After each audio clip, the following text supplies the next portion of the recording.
नमस्कार दोस्तों। आज आपको बताएंगे इस वीडियो में भारतीय अनुबंध अधिनियम 1872 से संबंधित एमसीक्यू। ये सभी क्वेश्चन आपके आने वाले एग्जाम में पूछे जा सकते हैं। सभी क्वेश्चन को ध्यान से देखिएगा। आज का पहला क्वेश्चन, भारतीय अनुबंध अधिनियम के लागू होने की तिथि है 1 सितंबर 1860, 1 सितंबर 1872, 2 अक्टूबर 1947, 15 अगस्त 1947। यहाँ आपको बताना है भारतीय अनुबंध अधिनियम कब लागू हुआ था। तो सही आंसर हो जाएगा ऑप्शन बी, 1 सितंबर 1872 को। क्वेश्चन नंबर 2, भारतीय अनुबंध अधिनियम में है अनुबंध के सामान्य सिद्धांत, क्षतिपूर्ति तथा प्रतिभूति अनुबंध, निक्षेप तथा एजेंसी अनुबंध, उपरोक्त सभी। तो यहां पर आपका आंसर हो जाएगा ऑप्शन डी, उपरोक्त सभी। अनुबंध के सामान्य सिद्धांत, क्षतिपूर्ति तथा प्रतिभूति अनुबंध, निक्षेप तथा एजेंसी अनुबंध, ये सभी। क्वेश्चन नंबर 3, प्रस्ताव परिभाषित है। फ्रेंड्स ये इंपॉर्टेंट है, कई बार एग्जाम में रिपीट हो चुका है। यहां आपको बताना है प्रपोजल कहां डिफाइन किया गया है, किस सेक्शन में। धारा 2 का में यानी सेक्शन 2A में, धारा 2 खा में सेक्शन 2B में, धारा 2 घा में सेक्शन 2D में, धारा 2 अंगा में सेक्शन 2E में। तो यहां पर आपका आंसर हो जाएगा ऑप्शन ए, सेक्शन 2A में डिफाइन किया गया है प्रपोजल, प्रस्ताव। क्वेश्चन नंबर 4, अनुबंध परिभाषित है। अब यहां आपको बताना है कॉन्ट्रैक्ट कहां परिभाषित किया गया है। तो यहां पर आपका आंसर सही हो जाएगा ऑप्शन क्या हो जाएगा फ्रेंड्स, ए। धारा 2 जा यानी 2H में परिभाषित किया गया है कॉन्ट्रैक्ट को। इसको अच्छे से रट लीजिएगा, एग्जाम में पूछा जा सकता है। क्वेश्चन नंबर 5, ठहराव के लिए आवश्यक है वचन और प्रस्ताव, प्रतिफल, स्वीकृति, अनुबंध। तो यहां पर आपका आंसर हो जाएगा ऑप्शन बी, ठहराव के लिए आवश्यक है वचन और प्रतिफल। क्वेश्चन नंबर 6, अनुबंध एक ऐसा ठहराव है जो पक्षकारों के बीच दायित्व उत्पन्न करे तथा उनकी व्याख्या करे। आपको यहां बताना है ये कथन किसने कहा है। Sir Frederick Pollock, Salmond, Blackstone, Anson. कथन एक बार फिर से देख लेते हैं। अनुबंध एक ऐसा ठहराव है जो पक्षकारों के बीच दायित्व उत्पन्न करे तथा उनकी व्याख्या करे। तो यहां पर आपका आंसर हो जाएगा ऑप्शन बी, ये कथन कहा है सामंड ने। क्वेश्चन नंबर 7, प्रत्येक ठहराव तथा वचन जो राजनियम द्वारा प्रवर्तनीय हो अनुबंध कहलाता है। ये कथन किसने कहा है, Salmond, Blackstone, Leake, sir Frederick Pollock. तो यहां पर आपका आंसर हो जाएगा option D, sir Frederick Pollock ने कहा है प्रत्येक ठहराव तथा वचन जो राजनियम द्वारा प्रवर्तनीय हो अनुबंध कहलाता है। क्वेश्चन नंबर 8, एक ठहराव जो राजनियम द्वारा प्रवर्तनीय हो अनुबंध है, वर्णित है। यहां आपको बताना है ये कथन किस सेक्शन में वर्णित है। आइए देखते हैं। धारा 2 का में, धारा 2 खा में, धारा 10 में, धारा 2 जा में। तो यहां पर आपका आंसर हो जाएगा फ्रेंड्स 8 का डी, धारा 2 जा में। ठीक है। क्वेश्चन नंबर 9, प्रस्ताव स्वीकार कर लिए जाने पर कहलाता है। अगर प्रपोजल एक्सेप्ट कर लिया जाता है तो क्या कहलाता है, वचन, ठहराव, प्रतिफल, अनुबंध। तो फ्रेंड्स यहां पर आपका आंसर हो जाएगा ऑप्शन ए, क्या कहलाता है, वचन। जब प्रपोजल एक्सेप्ट हो जाता है तो वो कहलाता है वचन। क्वेश्चन नंबर 10, प्रस्ताव स्वीकृत हो जाने पर वचन हो जाता है। ठीक है, अभी मैंने आपको बताया था। अब आपको बताना है ये किसके अंतर्गत वर्णित है। यहां आपको सेक्शन बताना है। धारा 2 का में, धारा 2 खा में, धारा 2 अंगा में, धारा 2 जा में। देखिए जा तो यहां होगा नहीं क्योंकि मैंने पहले आपको बता दिया है। तो यहां पर आपका आंसर हो जाएगा 10 का बी, सेक्शन 2B में धारा 2 खा में वर्णित है ये। प्रस्ताव स्वीकृत हो जाने पर वचन हो जाता है। क्वेश्चन नंबर 11, फ्रेंड्स वीडियो के साथ बने रहिएगा। अगर जानकारी अच्छी लग रही हो तो अपने दोस्तों को भी शेयर कर दीजिएगा। आपके आने वाले एग्जाम में ये सभी क्वेश्चन पूछे जा सकते हैं। अगर आप कॉमर्स के स्टूडेंट हैं तो इन सभी क्वेश्चन की जानकारी आपको होना जरूरी है। क्वेश्चन नंबर 11, अनुबंध के लिए होने चाहिए कम से कम 2 व्यक्ति, 3 व्यक्ति, 4 व्यक्ति, 6 व्यक्ति। तो आप सभी को पता होगा कम से कम 2 व्यक्ति तो होने ही चाहिए, ठीक है। 2 व्यक्ति तो कम से कम होने ही चाहिए अनुबंध करने के लिए, क्योंकि आप अकेले अनुबंध कर नहीं सकते हैं खुद से। क्वेश्चन नंबर 2, अनुबंध के अंतर्गत उत्पन्न होता है वैधानिक दायित्व, सामाजिक दायित्व, नैतिक दायित्व, उपयुक्त सभी। यहां आपको बताना है अनुबंध कॉन्ट्रैक्ट के अंतर्गत उत्पन्न होता है। राइट आंसर ऑप्शन ए, वैधानिक दायित्व। क्वेश्चन नंबर 13, वह ठहराव जो राजनियम द्वारा प्रवर्तनीय ना हो कहलाता है व्यर्थनीय, व्यर्थ, अवैध, उपयुक्त सभी। वह ठहराव जो राजनियम द्वारा प्रवर्तनीय ना हो कहलाता है। राइट आंसर ऑप्शन बी, व्यर्थ कहलाता है। क्वेश्चन नंबर 14, प्रस्ताव स्वीकृत हो करने वाला व्यक्ति कहलाता है जो प्रस्ताव को स्वीकृत करता है, ठीक है, जो प्रपोजल एक्सेप्ट करता है जो भी आदमी, वो क्या कहलाता है? वचनदाता, एजेंट, वचन ग्रहीता, उपर्युक्त में कोई नहीं।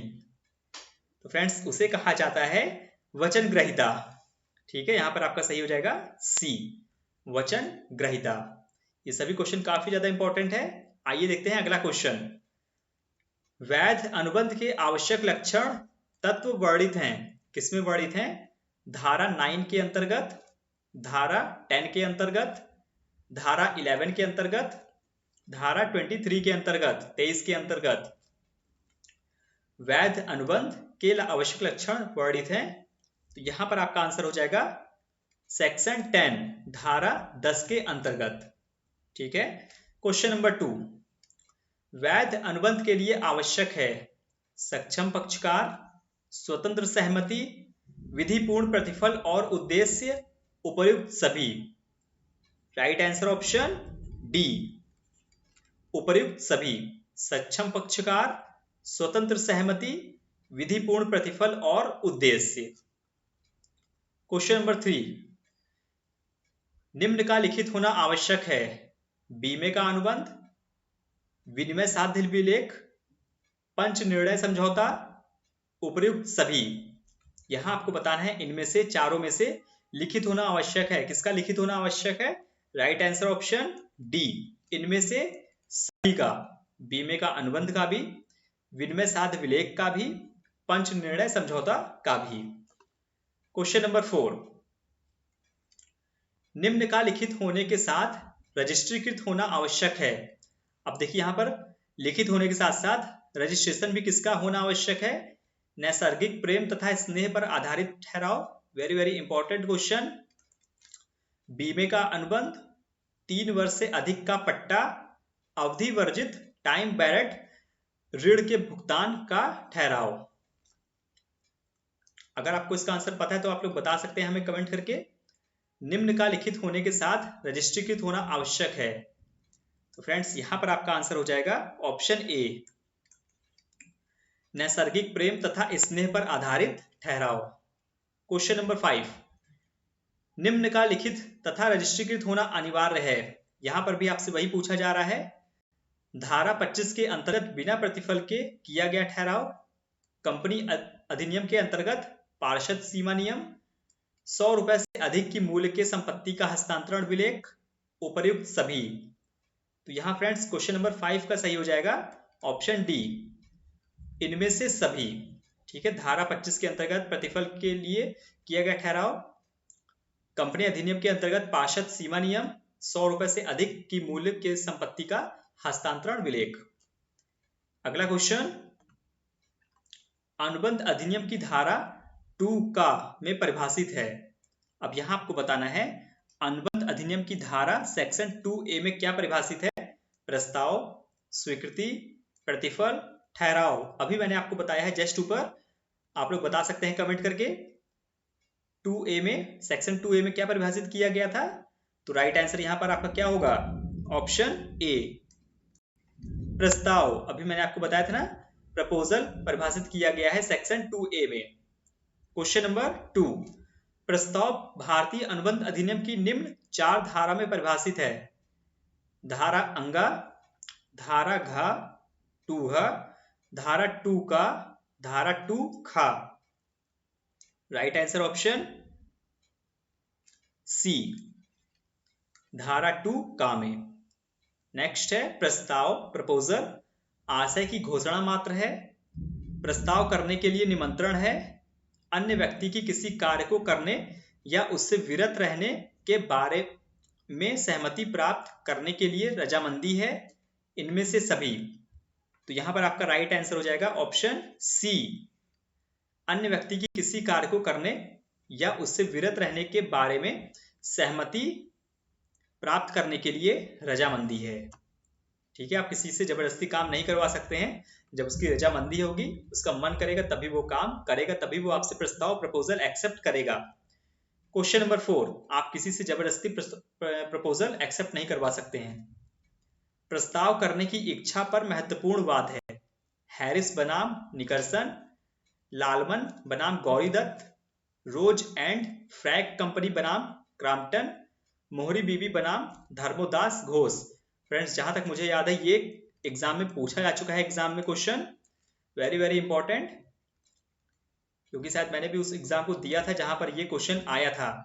प्रस्ताव करने की इच्छा पर महत्वपूर्ण वाद है, तो यहां पर आपका आंसर हो जाएगा 4 का ए, हैरिस बनाम निकर्सन। क्वेश्चन नंबर 5, प्रस्ताव वैधानिक संबंध स्थापित करने के आशय से होना चाहिए, यह नियम निम्नलिखित वाद में प्रतिपादित किया गया। दुर्गा प्रसाद बनाम बलदेव, बेलफर बनाम वेलफर, लालमन बनाम गौरीदत्त, उपयुक्त सभी। तो क्वेश्चन नंबर 5 का सही आंसर हो जाएगा बी, बेलफर बनाम वेलफर। क्वेश्चन नंबर 6, फ्रेंड्स सभी क्वेश्चन को ध्यान से देखते रहिएगा, अगर जो भी आपको इंपॉर्टेंट लगे उसको वीडियो को रोक करके नोट कर लीजिएगा या तो फिर एसएस स्क्रीनशॉट ले लीजिएगा। प्रस्ताव की संसूचना पर वाद है। दुर्गा प्रसाद बनाम Baldev, Dunlop pneumatic tyre company बनाम सेल्फ्रिज एंड कंपनी, हार्वे बनाम फेसी, लालमन बनाम गौरीदत्त। तो यहां पर आपका 6 का सही हो जाएगा फ्रेंड्स ऑप्शन डी, लालमन बनाम गौरीदत्त। क्वेश्चन नंबर 7, प्रस्ताव की संसूचना पूर्ण होने से संबंधित धारा है। धारा 2, धारा 4, धारा 5, धारा 6। तो यहां पर आपका 7 का सही हो जाएगा ऑप्शन बी, सेक्शन 4। ठीक है, धारा 4। क्वेश्चन नंबर 8, क्या बोल रहा है, कार्लिल बनाम कार्बोलिक स्पोल बॉल कंपनी निम्न पर एक वाद है।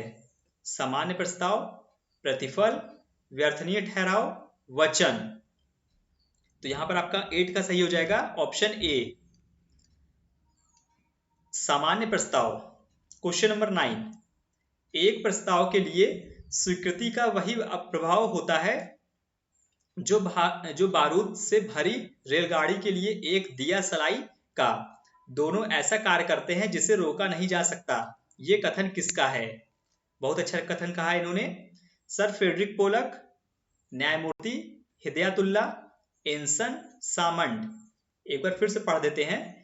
एक प्रस्ताव के लिए स्वीकृति का वही प्रभाव होता है जो बारूद से भरी रेलगाड़ी के लिए एक दिया सलाई का। दोनों ऐसा कार्य करते हैं जिसे रोका नहीं जा सकता।